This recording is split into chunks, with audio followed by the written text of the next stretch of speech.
Welcome back. Continuing the news. In a primetime news follow-up, the Health Ministry has confirmed that test results for the 3 people who were isolated in response to the coronavirus threat came back negative. Earlier today, test results for the first person isolated were revealed.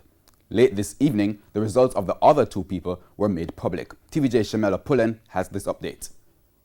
Earlier this month, it was confirmed that a woman who arrived in the island from China on January 30 checked into the Anotabe Hospital in St. Mary because she was having a headache, chills, dryness to the throat, and generalized weakness.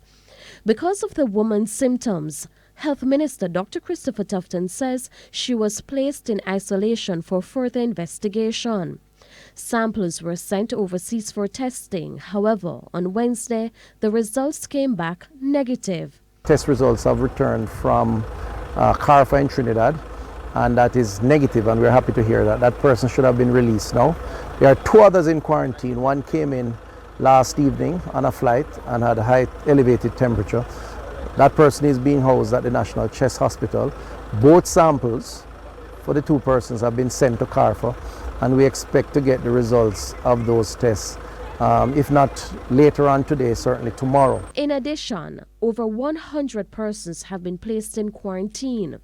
Some of these persons are at home while others are placed at institutions.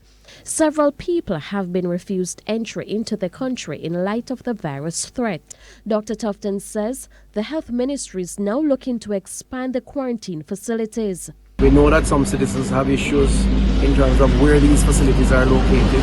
The reality is we have to do what is necessary to protect the population, and time is very important in getting these facilities in place, and the decisions that we have taken does not pose a risk to any citizen, even if those facilities are located in areas where people live in and around those facilities, like St. Joseph's Hospital. Having said that, we are looking for other areas, and we have identified at least 2 other areas that are more isolated, and we are now making provisions to make these facilities purpose prepared so that we can use those as quarantine facilities.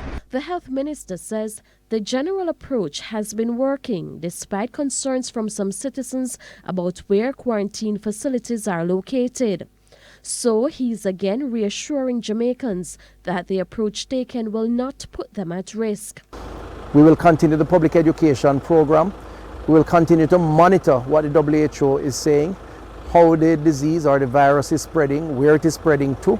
We will continue to tighten up our border control through public health infrastructure and personnel, both our seaports and our airports.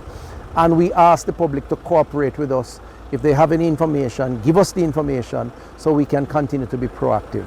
Meanwhile, the Pan American Health Organization PAHO is preparing 8 Caribbean countries, including Jamaica, for laboratory diagnosis of the new coronavirus. On Wednesday, PAHO said virology experts at its Washington-based headquarters traveled to the Caribbean to ensure that laboratory specialists are trained and equipped to identify and respond to possibly imported cases of the coronavirus.